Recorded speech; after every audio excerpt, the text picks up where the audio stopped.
नमस्कार मित्रांनो, माझ्या चॅनलवरती तुमचे खूप खूप मनापासून स्वागत आहे.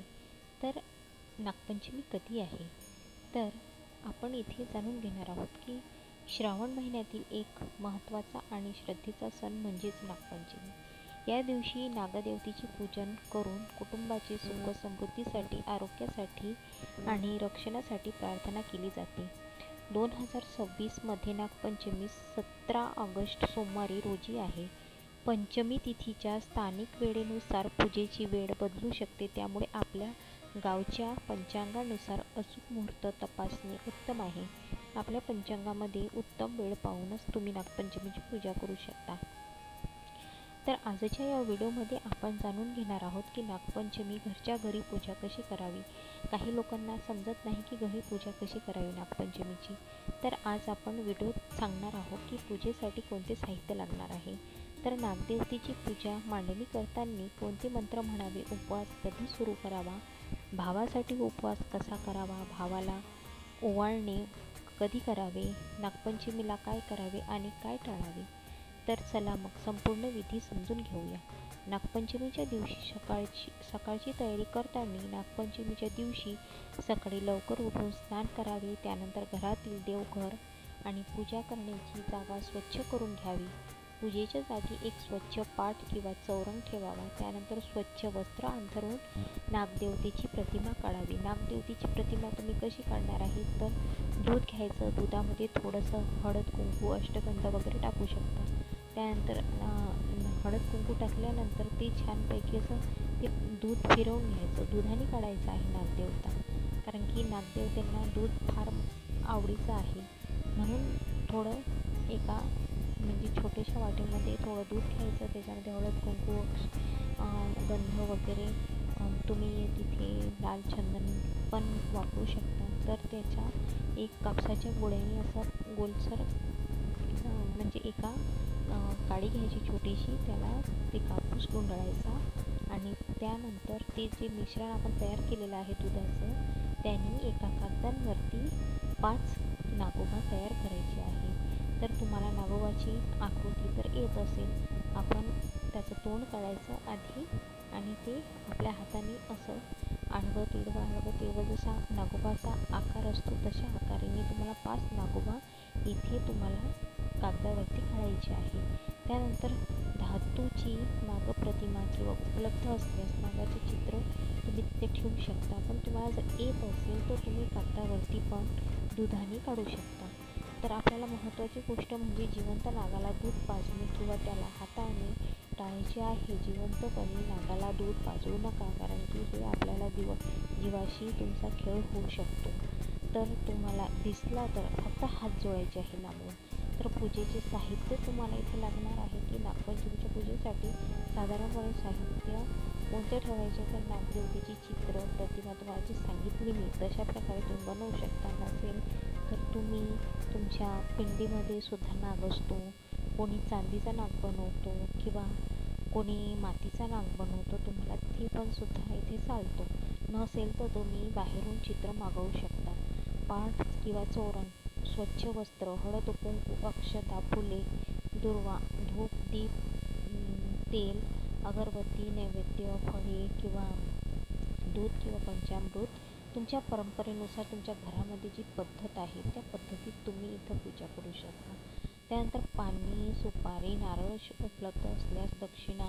घरच्या घरी परंपरेनुसार साहित्य कमी जास्त असेल तरी श्रद्धेने केलेली साधी पूजा तुम्हाला पावन होते. देवाला साधी भोळीच पूजा गरजेची असते. जितकी तुम्ही साधी भोळी पूजा करसाल तितका देव तुम्हाला पावतो. तर आपल्याला संकल्प कसा करायचा, देवाला आराधना कशी करायची, तर पूजेच्या सुरुवातीला हातात थोडे पाणी, अक्षता घेऊन मनोभावे संकल्प करायचा आहे की आपल्या मनात असे म्हणावे की आपण श्रावण शुक्ल पंचमीच्या पवित्र दिवशी नागदेवतेची पूजन करून माझ्या कुटुंबाची सुख समृद्धीसाठी, आरोग्यासाठी आणि मंगलमय जीवनासाठी मी ही पूजा श्रद्धेने करीत आहे. नागदेवतेने आमच्या कुटुंबाचे रक्षण करावे व सर्व कृपादृष्टी ठेवावी. त्यानंतर हातातील पाणी खाली सोडावे, ताम्हणात सोडावे. त्यानंतर नागदेवतेचे पूजन करताना सर्वप्रथम दिवा लावावा. सर्वात आधी दिवा लावावा. त्यानंतर गणपतीचे स्मरण करावे. त्यानंतर ओम गम गणपतये या मंत्राचा जप करावा. हा मंत्राचा जप तुम्हाला श्रद्धाने करायचा आहे. श्रद्धा आणि त्यानंतर नागदेवतेला नमस्कार करून हळद कुंकू अक्षदा फुले अर्पण करायचे आहे.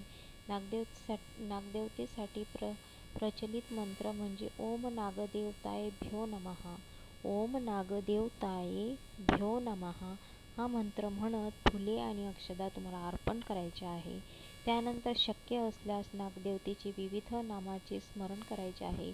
त्यानंतर अनंताय नमः, वासुकये नमः, शेषाय नमः, पद्मनाथाय नमः, कंबलाय नमः, शंखपालाय नमः, धृतराष्ट्राय नमः, तक्षकाय नमः, कालियाय नमः.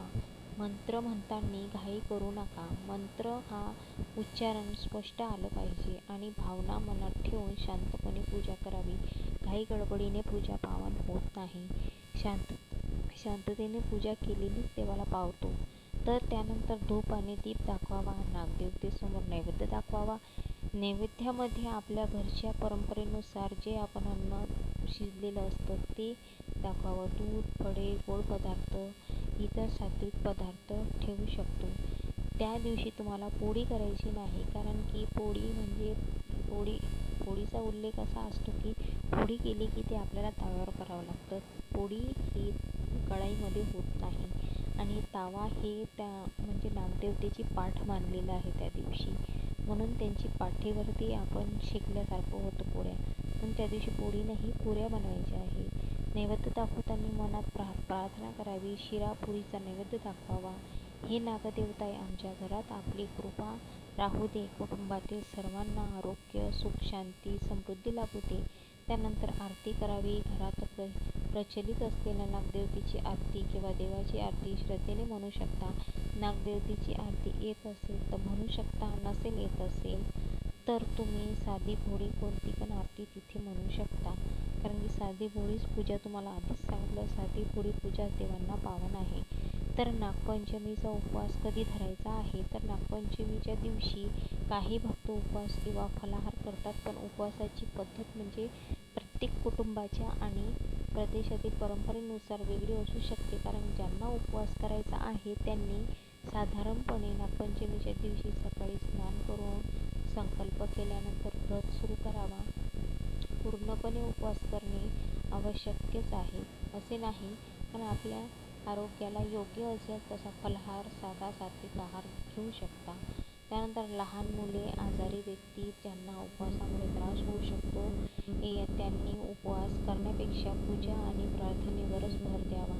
प्रार्थनाच ही फार महत्त्वाची असते. भावाचा उपवास आणि भावाला वरणी कसं करावे, भावाला ओवाळणी कशी घालावी? तर भावाचा उपवास करताना महाराष्ट्रातील काही कुटुंबांमध्ये नागपंचमीच्या दिवशी भावाच्या दीर्घायुष्यासाठी किंवा त्याच्या मंगलासाठी बहिणीने व्रत ठेवण्याची आणि भावाला ओवाळण्याची परंपरा असते.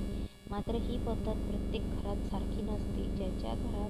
तुमच्या घरात ही परंपरा असेल तर बहिणीने सकाळी स्नान करून देवपूजा करावी आणि भावासाठी मंगल कामना करावी.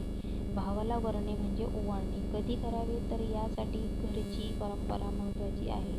सामान्यतः पूजा पूर्ण झाल्यानंतरच दिवसाच्या योग्य वेळी भावाला औक्षण किंवा ओवाळणी करता येते.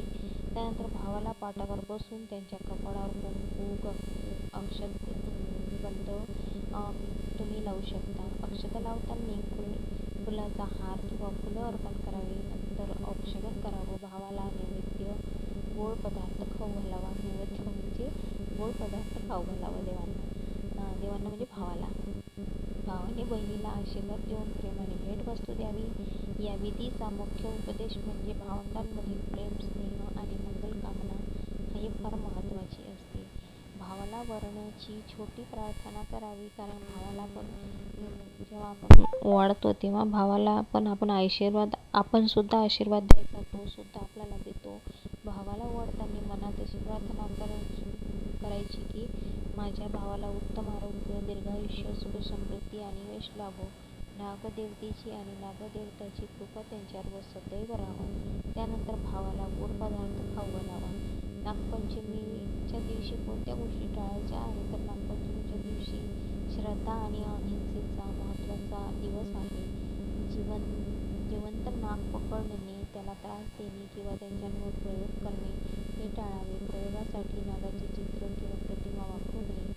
आपल्या घरच्या परंपरेनुसार त्या दिवशी आपल्याला पदार्थ टाळण्याची पद्धत असल्यास ते पाळू शकता. सर्वात महत्त्वाचं म्हणजे सण हा श्रद्धेने आणि शांततेने सुरक्षितपणे साजरा करावा. शेजारच्या व्यक्तींना पूजा पूर्ण झाल्यानंतर हात जोडून नागदेवतेला नमस्कार करावा. हे नागदेवता, आमच्या कुटुंबाचे रक्षण करा, आमच्या घरांमध्ये सुख, शांती आणि आरोग्य समृद्धीला नांदो, सर्वांच्या जीवनात संकटे दूर होऊ दे आणि सर्वांना मंगलमय जीवन लाभू दे. यानंतर प्रसाद वाटावा. आणि तर मंडळी, अशा प्रकारे आपण ह्या नागपंचमीची पूजा घरच्या घरी साध्या आणि सोप्या पद्धतीत करायची आहे. श्रद्धापूर्वक पद्धतीने करू शकता. तुमच्या घरची नागपंचमीची परंपरेनुसार वेगळी असेल तर तुम्ही परंपरेनुसारच तुमची पूजा मांडणी करू शकता. नसेल तर मी जे पद्धत सांगितलेली आहे अशा पद्धतीत तुम्ही पूजा करू शकता. पंचांगातील तिथी मुहूर्त यांनाही प्राधान्य द्या, कारण की मुहूर्तांवरच पूजा झालेली ही फार गरजेची असते. हा व्हिडिओ आवडला असेल तर शेअर आणि सबस्क्राईब नक्की करा आणि श्री स्वामी समर्थ लिहायला विसरू नका. नागदेवतेची चरणी प्रार्थना. सर्वांच्या घरात सुख, शांती, आरोग्य, समृद्धी नांदो. नागदेवतेला नमस्कार करू. शुभ नागपंचमी. तर सर्वांना सोमवारची नागपंचमी आहे आणि पहिला श्रावण सोमवार आहे. तर सर्वांना नागपंचमीच्या आणि श्रावण सोमवारच्या सर्वांना हार्दिक शुभेच्छा. तर व्हिडिओ आवडला असेल तर लाईक, शेअर, सबस्क्राईब नक्की करा आणि कमेंट बॉक्समध्ये श्री स्वामी समर्थ लिहायला विसरू नका. श्री स्वामी समर्थ. जय जय स्वामी समर्थ.